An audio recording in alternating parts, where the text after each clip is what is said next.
right, welcome everybody.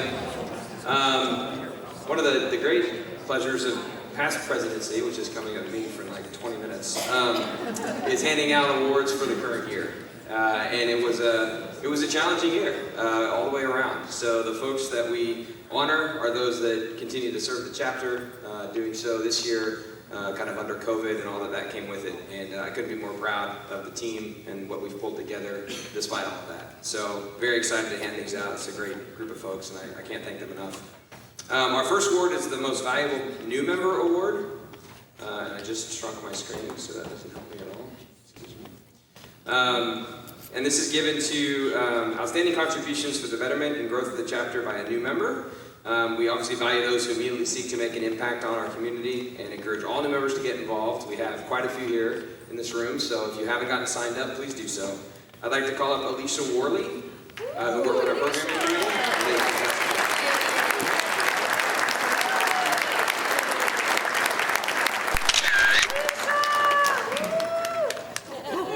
Our next award is named after Sister Rose Margaret Schweers, one of our most prestigious members. Let me give you a little background. She was a sister of St. Joseph's of Carondelet, served the order faithfully for many years.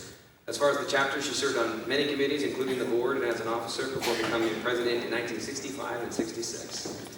Accolades and honors continue to be bestowed on her throughout her years, including the Lifetime Achievement Award. And while she passed away in 2009, we're grateful for her many years of valuable service and the legacy she left behind for the chapter. The award recipient for this award is for someone who's just demonstrated outstanding leadership and contributions for the betterment and growth of the chapter over the past year. And it was the easiest vote that I've been a part of for this award. This person has been amazing, always a smile and positive. The vote was unanimous and overwhelming. He's been the man behind the scenes for our Meet Max membership and sponsor series, and he's taken care of us for AV and technical in many ways. Max Smith.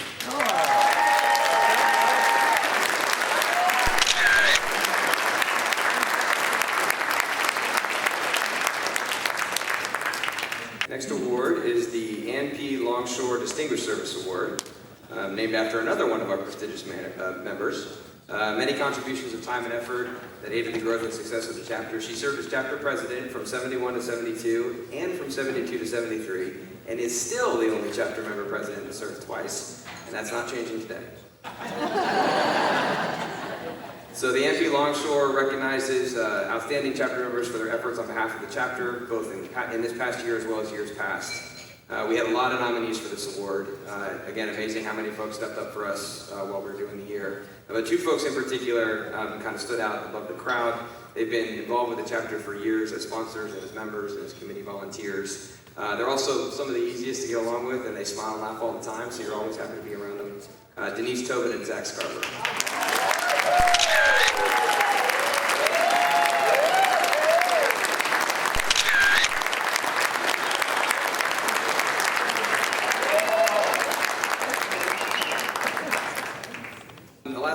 Award I'll be giving out now is the O.J. Booker Scholarship Award. This was established as a continuing memorial to O.J. Booker, a longtime HFMA member of the Georgia chapter for over 30 years, passed away in 1987. He was president in 66 and 67. During that time, the chapter had 100 members. The organization was called the American Association of Hospital Accountants, and in the year of his presidency, the big topic of the day was, what is Medicare? Colleagues remember him as a highly effective manager who always encouraged employees to further their education and enrich themselves, as well as become a highly involved and dedicated member of the chapter. So this $1,500 award is designed to help a member of HFMA in their educational endeavors. And as a chapter, we're proud to support the advancement of the Oliver J. Booker Jr. tradition of education. This year, this goes to Emily Burton.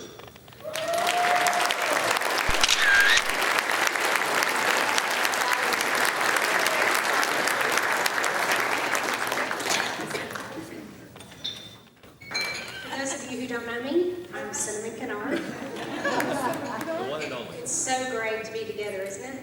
It's awesome. So I'm standing in for Kathy Daugherty.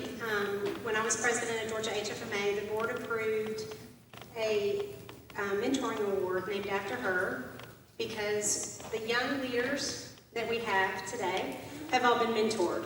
And so we acknowledge mentors from all the mentees. So So first I'm going to ask if you've received the award to stand up. I'm going to go through the names. Gail Scarborough-Litz, Susan Clark, Bill Ikest, Donna Fincher, Lil Kluke, Karen Newton, Bridget Cutchins, and Kim Farmer.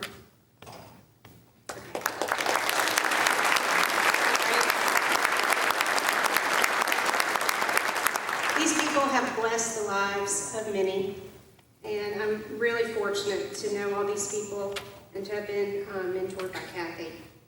So she wanted me to read this. I cannot just come up here and talk about the recipient. So here we go. So this recipient is a past president of Georgia Chapter, a past Region 5 regional executive, and has served on numerous HFMA committees at the association level. This person is the quiet mentor who consistently sends handwritten notes to leaders in our chapter. He doesn't seek the spotlight and never turns down a request to assist the chapter. This person has served on the mentoring committee since his year as the immediate past president. He has willingly taken new members under his wing. In addition, this person is known as her HFMA husband, Rick Childs.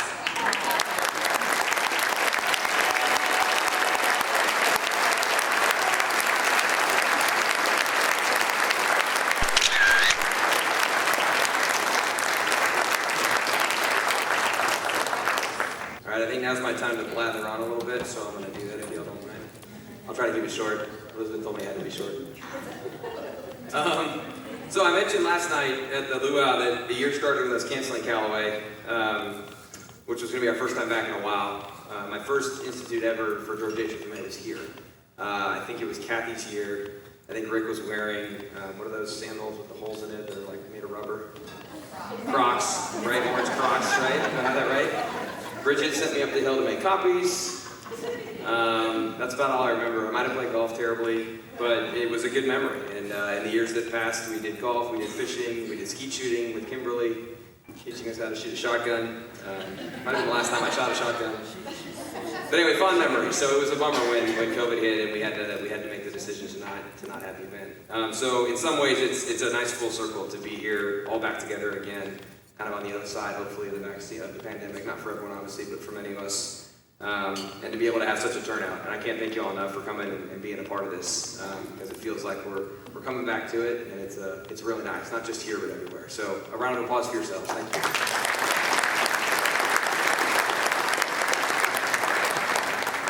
So once we realized we couldn't do Callaway, and I'm being installed on a video, and then many, many videos after that, right? I mean, we're all sick of teams, right?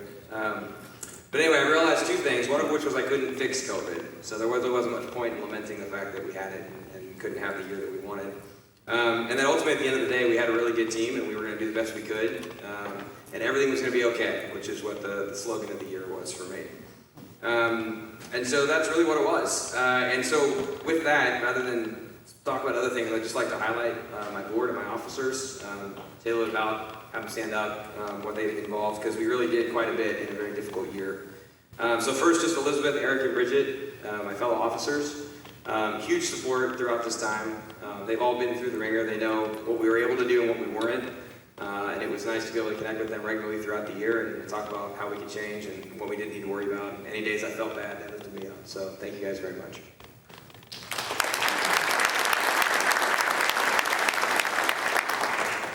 At its core, HFMA is about education. That's really what we're here for, is to provide education to our members and the providers in our state with whatever they need. This year, that all flipped virtual. So we had our first hybrid virtual in-person institute in the fall with Margaret coming to speak. We had a webinar series that put on 2 webinars every month. That was very important to us to have regularity there. And we had some of the highest attendance we've ever seen, 150, 200 people per webinar throughout the year, which was phenomenal. So the folks who participated and spoke at those, we can't thank them enough. And then we're here today doing Callaway. So at the end of the day, when I look back at this event list, which is where we track everything, it was a very full schedule, and the team had to do all of that without the benefits of being together and the networking and the fun, and yet we still were able to do our core mission, which is education. So the two folks behind education for us on the board are Ariel Biggs and Matt Fisher. Matt runs the forums and the webinars, and Ariel runs the Institute. So if they're here, can stand up.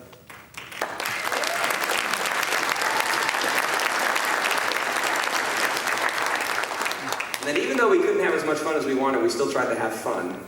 And so we had online events like poker and movies and trivia. At that hybrid event, we did have a Pont City Market when COVID kind of dipped and everyone felt safe enough to go outside, and they all ran back inside because none of us got sick, of course. Sorry. Don't tell anybody that. And then the hula dancers and whatnot that we have here today, and everything you see, the bands, etc., that all has to come from somewhere. So Laura Holland is our networking and fun board member.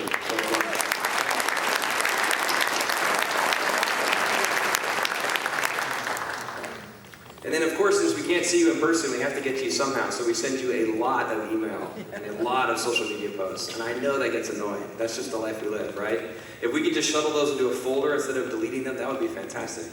But there's people behind that as well. So our marketing and communication group this year was run by Sherry Thrasher. It's her second year on the board. She's been phenomenal. I don't know if she's still here. Sherry, there she is. Thank you, Sherry. I really appreciate it. I'm almost done.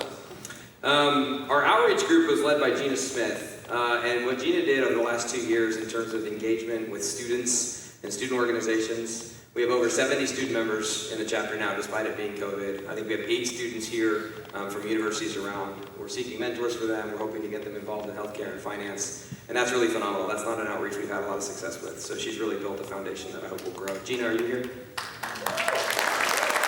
Gina's second year.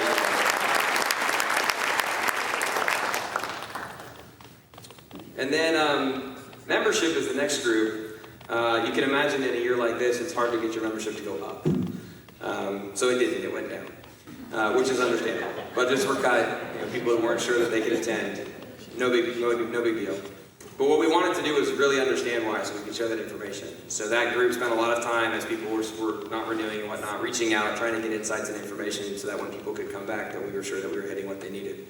And that work doesn't come easy as well. And in the last 2 months, we've had over 100 people renew their membership. So we're back up over 500 individual members. We actually have over 3,000 members because of the enterprise program. So Wellstar, HCA Piedmont, St. Joe Candler support us in that way. But Monica headed up that group. Monica Agade, I'd like to thank her as well.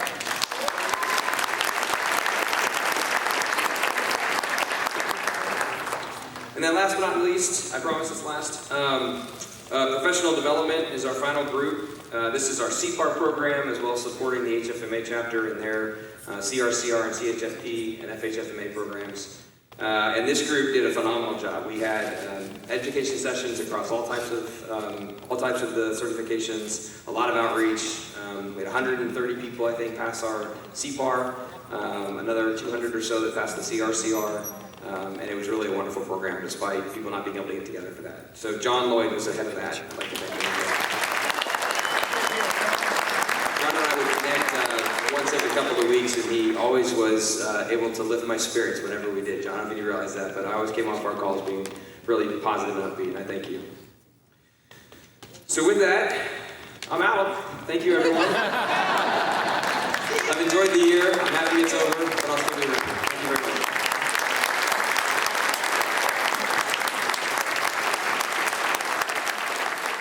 It's a great honor to be installing Elizabeth and her officers at the board tonight, and just a tremendous year we've all had. And I don't want to recap anything that Lawrence or Eric or anyone else has said, but I think it's just tremendous, the showing tonight and this week, and with everyone here and in attendance, and y'all look great, and it's great to be back, and I'm glad to be here too. So it's almost as if we're going from the California kid to the Georgia girl. And someone who had no idea what a shotgun was to someone who grew up with a shotgun. Truth. So Elizabeth, I will try to honor your request, and I'll keep my remarks short, but I couldn't think of a more finer person to be our next incoming president. Elizabeth, she comes from a long lineage. Her parents are here tonight, Mr. Ray Sneed, and her mother as well. Ray and I go back a little ways. When I was sitting in the education content position, I was looking for speakers at an event at the Ritz-Carlton, the Winter Institute, which we used to have. and heard of this gentleman named Ray Sneed, and I called him, and he said, yes, you just put me on, don't worry about it, I'll find some colleagues, and just put me up there, and you can call the session Stump the Chump. I kid you not, that's what we put on the agenda, Stump the Chump. That was about 15 years ago. That's Elizabeth. That's Elizabeth. She's quick-witted, and you're not going to get past her. I promise you, and she gets it honestly. Professionally, she's had a distinguished career. She started out, of course, she got her undergraduate and graduate degree. Yes, this looks more crimson, but it's red in honor of you, Elizabeth. I'll say one time, go Dogs. She got her undergraduate and her law degree from the University of Georgia, and she started practice with the distinguished Mr. Clint Harkins, who is also a past president of Georgia, HFMA. So she's had a distinguished career. One of her longtime mentors, as you've heard previously, was Miss Kathy Doherty as well. So when Gwinnett Medical Center still existed as that, I know Kathy and Elizabeth spent a lot of time together, and Kathy mentored her immensely. So another thing that I think that stands Elizabeth apart from the rest of us, she's been labeled as a disruptive innovator. So have I. Thank you, Bill. Who brought this monkey suit anyway? I think there's no better time to install a disruptive innovator than after a centennial pandemic, right? One can bring new ideas, can bring life, can bring energy, can bring thought, can bring creativity, and that's Elizabeth. And she will bring it to us, and she will bring it to us in full stead, and I have no doubt she will do it. Her theme this year is Redefining Possible. Elizabeth, congratulations. I'm excited to be led by you.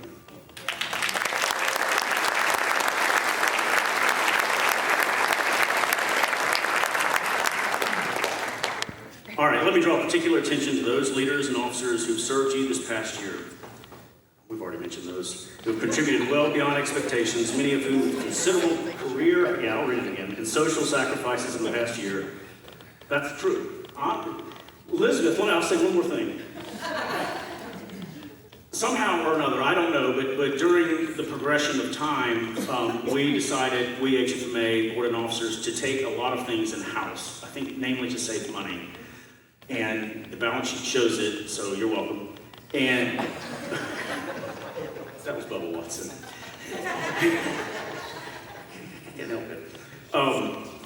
And so one of those functions was contracting, right? Contracting with entities like HFMA, with Callaway or whatnot. And so as part of that, people got involved. And I know that Elizabeth, specifically that Elizabeth volunteered countless hours, not in that position, but merely because she was probably the only one of us that had a JD and would review these contracts and redline them and give them back to us before we would go back to the institute, or the organization. So a lot of us have given considerable career and social sacrifices, but Elizabeth is one of those.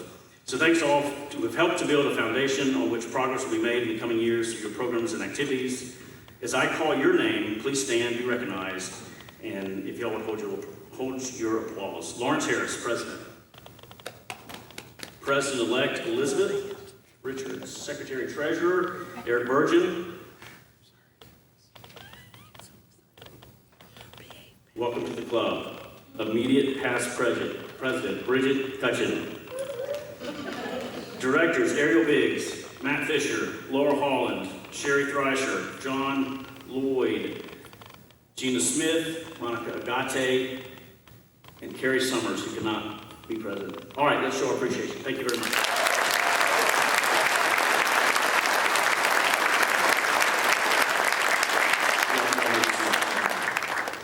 All right, the selection and installation of our chapter officers is one of the most important events that occurs each year, because you're placing in their hands the welfare of your members and the future of your chapter. Along with the authority, you also give them the responsibility of exercising diligence, wisdom, and their leadership. It's the obligation of every member to support them as they accept their offices and they carry out their duties. Today, we present the officers you've elected for the 2021-2022 year. In choosing them, you said, we believe in your integrity, your leadership, your sense of fairness, fair sight, and ability to carry out your responsibilities. A true leader is regarded as an instrument of service. A leader is committed to a trust that is bigger and more important than the individual, and accepts the challenge of the office in unselfish dedication to that trust. As the names of the officers for the coming year are read, please come forward and stand in front of the podium. Your President, Elizabeth Richards.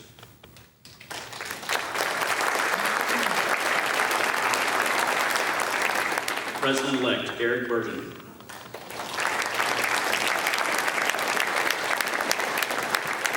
Secretary-Treasurer Adam Gobin.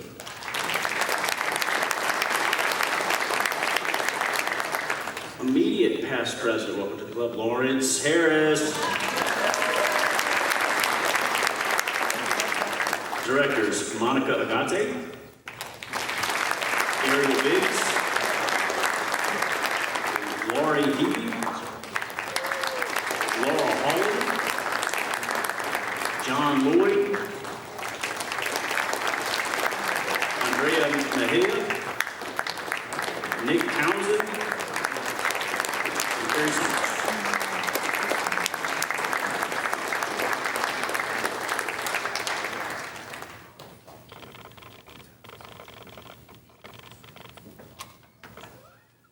Get the paparazzi there, dude.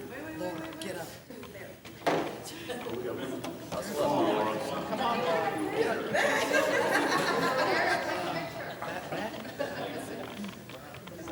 What are you on island time? She's gonna look like. Always, buddy. I hear you. All right, to you newly elected officers and those continuing in office, I extend my sincere congratulations. Confident you will perform your work capably and with enthusiasm. Your duties are outlined in the bylaws, but let me just remind you of your obligations. To the directors, Monica, Ariel, Lori, Laura, John, Andrea, Nick, and Carrie. Final authority and direction of the chapter rests with the board. As you serve, be concerned, not merely with the majority rule, but with the spirit of unity, so essential in determining the right course for chapter affairs. To the Secretary-Treasurer, Adam. You keep the official records of meetings and serve in the essential liaison role between the chapter and National HFMA on behalf of your president to assure that proper recognition is given to your members and the chapter. In addition, you have the responsibility of safeguarding the chapter's funds, receiving and expending monies only as authorized, and reporting the financial affairs in a timely and fair manner. The financial well-being of the chapter depends on the adequacy of your reporting and financial advising. To the President-elect, Eric, change you. Yeah, you did. This is a pivotal year for you. It's also a vital year of planning as you prepare for assuming the presidency 1 year from now.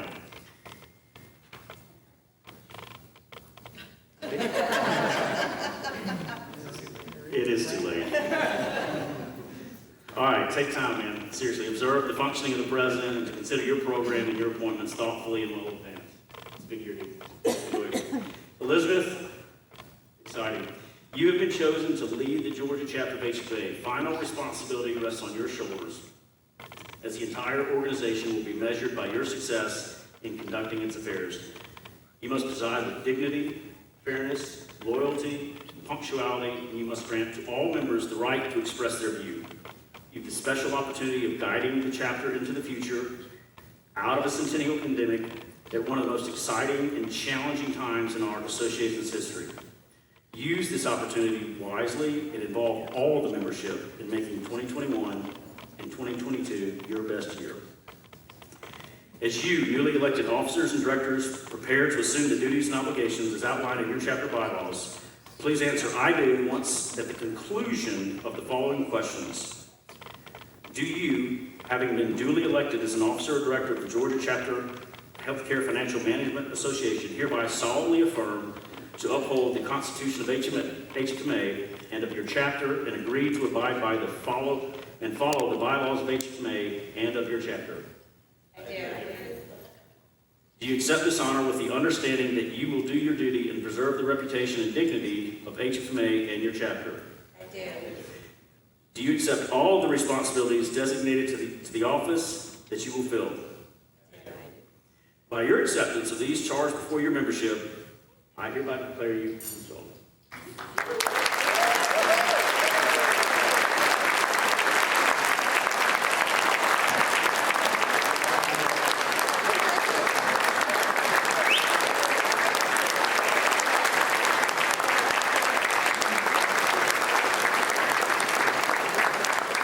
So it says I'm supposed to ask you to stand, but you're already standing, so stay there.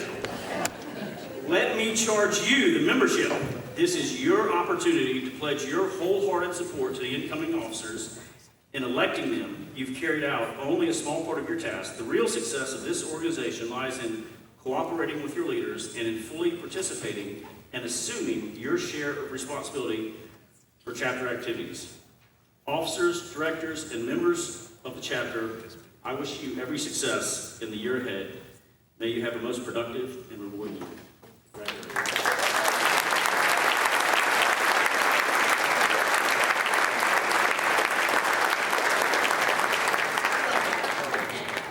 I know you thought you were done with me, but I forgot to give out a couple of awards.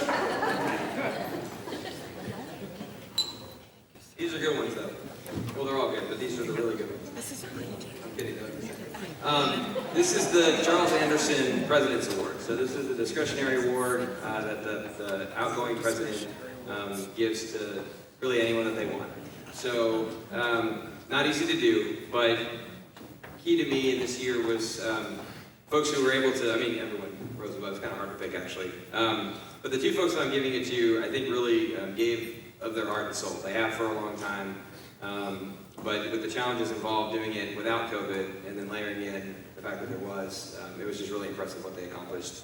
The first is for someone who ran our webinars last year, and then in this most recent year where we stepped everything up and made it a webinar, she ran all of those as well, and she was phenomenal.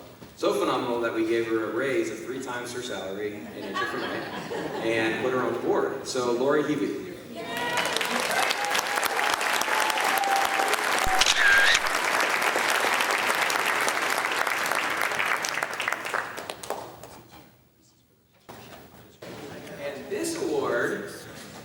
This actual award, which I will hand to this person, is for Ariel Biggs for running our institute and for doing it for the entire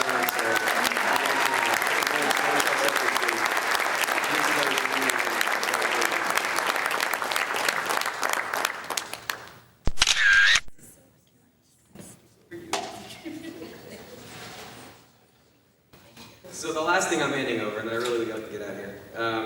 This is the president's pin that the past president gives to the new president to thank them for taking over the chapter. And as Jonathan said, I can't think of anyone more deserving. Those are 3.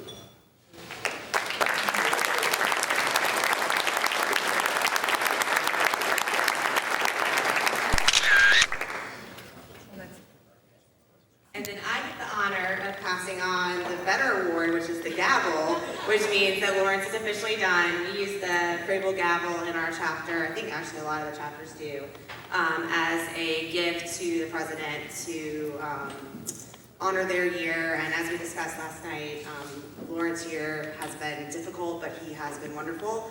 And he got us through this and came out the other side, and I got big shoes to fill. So, Lawrence,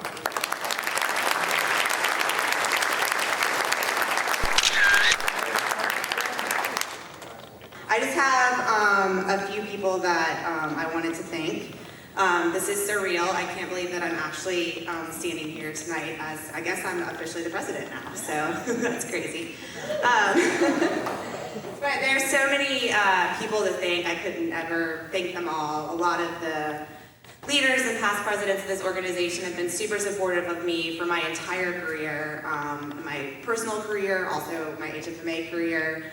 Specifically, I wanted to name a few. So Jonathan mentioned Clint Harkins, but he was my first boss, my absolute mentor, and he literally told me on my very first day of work, he was a past president, you will go to HFMA, you will get involved, you will volunteer, you will speak, you will do all these things, and it's going to develop your career. And he was 100% right. It was probably the best advice that I got, and I did it. And So my very first HFMA meeting was in Savannah. Well, that's actually not my first, we'll get to that in a second.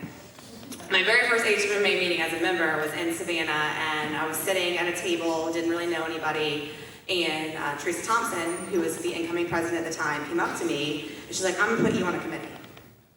And I was like, I don't really know. And she's like, no, give me your card, I'm gonna get you on a committee. So some of you that have been around for a while know that I chaired the Pro Action Committee for a couple years, which no longer exists. But I had some great experiences with that, and so she was kind of the first person that really got me involved. And then Jane Gray is the president who asked me to be on her board.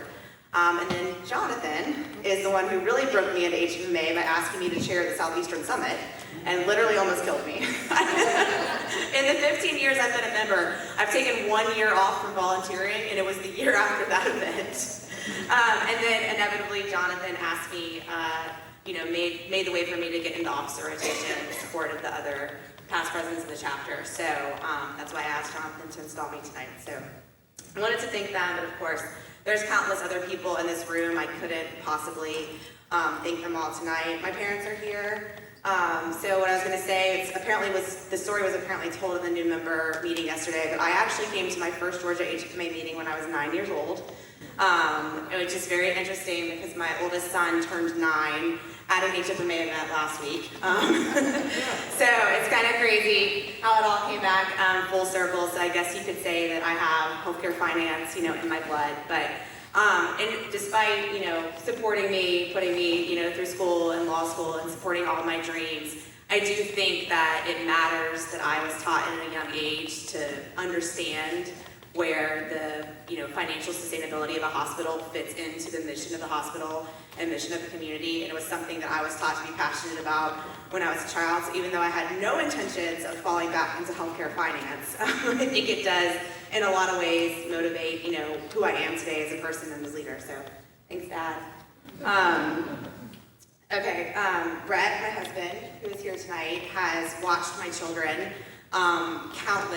hundreds of nights while I've been at HFMA meetings all over the country, both for Georgia and speaking and chasing my dreams, and he's never told me no to all the crazy ideas that I've had.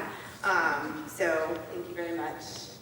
And then one of those newer crazy ideas is my Altum Healthcare family. So I got Matt, Mark, and Kyle here who are beyond supportive of me and the chapter and the endeavor and giving me the time and the space that I need to do this job. So thank you to my board, my officers, all of my volunteers, from the person that you don't see that makes the calls on membership to the people that were in here blowing up balloons for me earlier. It just takes a huge village, and we're so thankful for those people. And I really can't, express enough how much this has developed me professionally, but also has become a family for me. So if you're here and you've never been involved, you've thought about becoming involved, please come find me later. I'm almost done, Jim. Last thing I'm going to say, Jonathan mentioned it, but my theme for this year is redefining possible. We're coming out of a year that none of us saw coming, and just kind of redefining what it looks like moving forward. What does it look like for us professionally? There's been a lot of conversations with the speakers about professional challenges around bringing people back to the office. We definitely have huge challenges in healthcare as it relates to continuing to provide care safely to these pandemic victims and things like that. And then as a chapter, it's so awesome to see this event be so well received and see all of you people come out, because we weren't sure. We weren't sure when we opened registration, what kind of uptick we would get. We very much appreciate you, and we just want to continue to work to see what it looks like going forward. So thank you to the membership. Thank you for trusting me and believing me. And it is time to eat, and then it is time to dance, and we have open bar, and this is a celebration for everyone in this room. This isn't about me. It's about Lawrence. It's about Bridget, who we never got to celebrate last year. It's about every past president in this room and every member in this room. So don't think this is about me. I need everyone out here celebrating, and I will come around and find you and make you dance. So thank you. It's an honor, and I appreciate it.